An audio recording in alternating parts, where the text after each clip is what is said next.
teachers and education are among our highest priorities. We put more of our state budget towards education than almost any other state out there. In addition to this $1,000, and that's why we're giving and working with our teachers and support professionals in providing additional increases this year, specifically to them. In addition to the $1,000 increase, we're going to provide funding for additional educator professional time, teacher supply and materials, stipends for student teachers, and Grow Your Own Education Pipeline program. We've made historic investments in education and worked hard to make teaching a more desirable career, including funding for classroom supplies, paid maternity leave, paying students and teachers, additional teacher preparation days, simplified teacher evaluations, and so much more. Utah now leads the Intermountain West in starting salaries for teachers. We have made that a priority over the last several years. We're hopeful that these things have and will make a difference to you, our educators. On behalf of the members of the Utah House, the Senate, and the Governor, we appreciate the role the teachers play in our state, for the sacrifices they make and the critical role they play in building our state's future. Again, Utah's #1 asset, our kids and our grandkids. I want to give a huge shout out and thanks to my colleagues in the legislature that came to support, as many of them said up here, there's some in the back. We appreciate you guys coming and supporting our teachers and all that you do through the budgeting process to make sure education is taken care of. Thank you.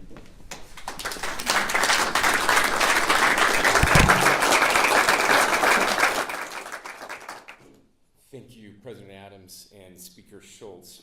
I just want to underscore some of the things that have been shared here today, and I appreciate the speaker talking about that narrative. I think I can say this, and history will prove this true. You can look at the numbers, that over the past 4 years, we have done more for education than any administration in the history of our state. And I don't think the numbers are close. As we've looked back, we haven't seen anything that approaches what we've been able to accomplish over the past 4 years because of the legislators that you see here and those who can't be here with us yet this morning. You heard some of the numbers. #2 in education according to U.S. News and World Report, #1 in ACT scores, #4 in reading scores for 8th graders, #3 in math for 8th graders, #3 overall for child well-being. We did not do that. I want to be very clear. We had nothing to do with that. It was the teachers in the classrooms that had everything to do with that. We see you, we recognize you. We all have family members who are teachers. We have this discussion every single day in our home, talking about the great things that are happening to teachers. My kids all go to private or public school. None of them go to private school. All of them go to public school and have had just the greatest teachers. North Sanpete High School to Skyline High School, all across the state, we see amazing things that are happening. And so we've made a priority from the very beginning to make sure that we are compensating our teachers, giving them the compensation that they deserve and treating them with the respect that they deserve. We've been able to pull that off. I said a few years ago, there's no reason we can't have starting pay above $60,000 in this state. And a whole bunch of people said that will never happen. Well, not only did it happen, it's happened and then some.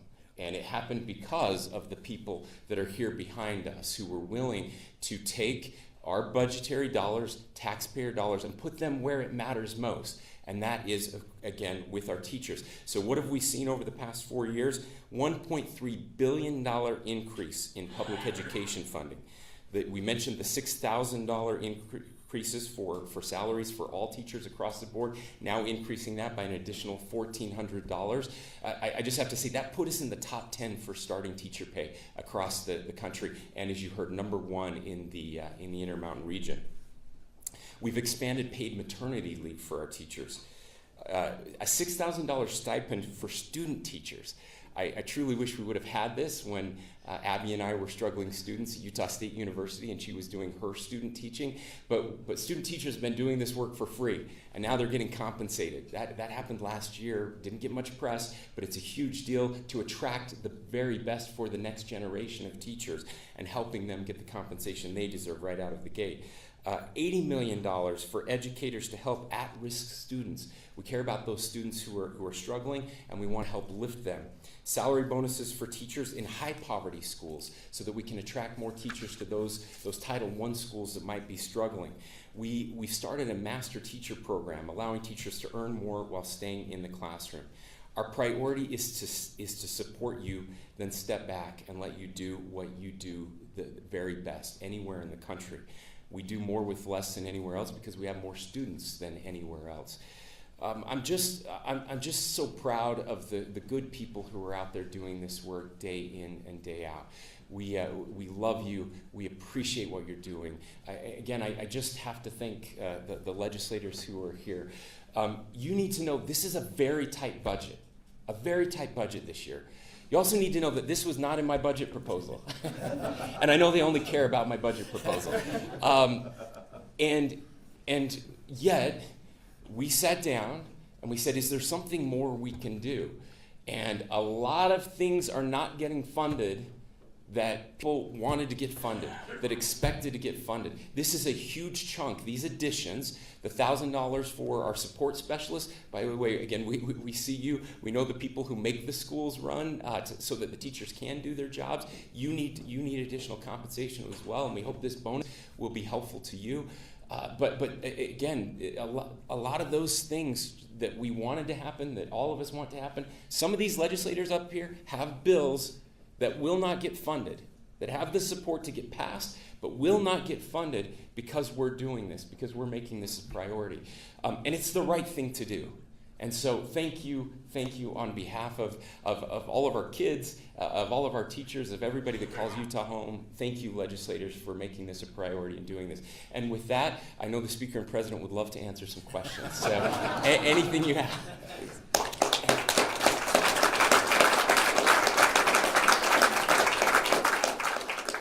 Time for just a few questions. Governor, do you expect that this will have any impact on a pending referendum over the veto of collective bargaining by educator unions? I don't know. That's certainly not the intention. We understand how this process works, and I mean, the Speaker and President and I have had these conversations. We know that's part of the legislative process. The referendum process is part of the legislative process, just like the veto process. So that's what we do.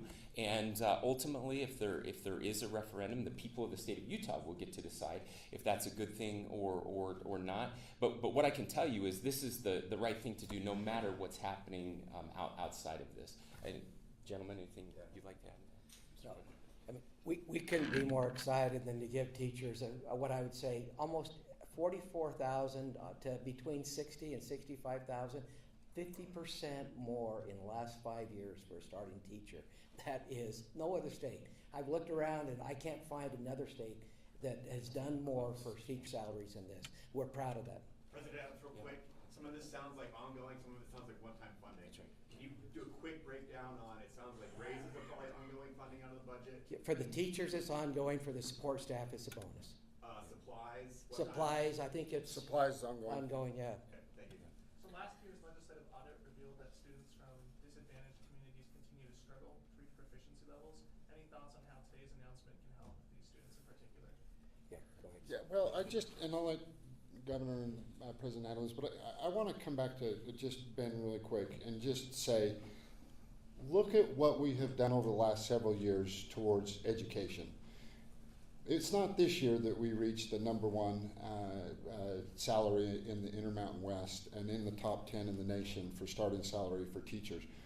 Utah, the legislature, the governor's office understands that our kids are our top priority and that teachers are our top priority and our #1 asset in the state of Utah.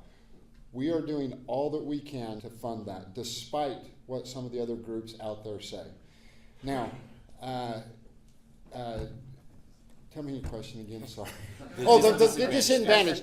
Look, the more we can do for education overall, then it helps bring those students up. We know that proficiency K-3 is so important. It's been a top focus. Nobody's let out more on this than Senator Milner has, and some of the programs that she's pushed in making that a top priority. We're going to continue to do that. work with our education professionals and the districts, the local districts, to make sure those problems are addressed. So I'm sure Governor President Adams. Yeah, and I'd like to say, we have unbelievable teachers. I mean, largest classroom sizes, best outcomes. But those teachers that actually focus on non-performing kids in disadvantaged areas, we're going to continue to work to try to make sure that there's a motivation, there's compensation for those gifted teachers that can actually take a non-performing student and actually move them into that performing. That's a gift. There's teachers, and most of it comes from their heart, how much they love the kids. Well, we have so many teachers out there that have that capacity. We're going to continue to focus on that. That's a big deal for me, because I think that's where we do the most good, is trying to help those non-performing kids. And again, Speaker said it, this is not a today event. It's been a consistent effort for the last 4 or 5 years, and the governor's led it, speakers led it, these legislators have led it. This has been a consistent effort to try to take care of our teachers. And if I could, Brigham, just add maybe a couple things. The legislature made some really helpful changes over the past couple of years that matter. So when you look at the weighted pupil unit, the WPU, the way we fund schools, we now have a weighted pupil unit for disadvantaged students, for students that are struggling. And that's helping us. We've been funding that over time, getting that up. So more resources. And again, it's not all about funding. I want to be clear. Funding doesn't magically make students read, right? But we need it in the right places. So that's helped us to get it to places where it's more needed. So it's true of every school, but the schools with the most students that are struggling will get the most from that WPU. So that's important. We mentioned some of the rural disadvantaged schools. There's additional funding that is going there over the past couple of years. And then I just want to emphasize something that the Speaker's been working on this year with the Catalyst programs in our schools. One of the things we know, and one of the mistakes we've made in education over time, is that students learn differently in different places and with different backgrounds. And we've given a lot of money to kind of the sit in your desk and listen to a teacher teach model.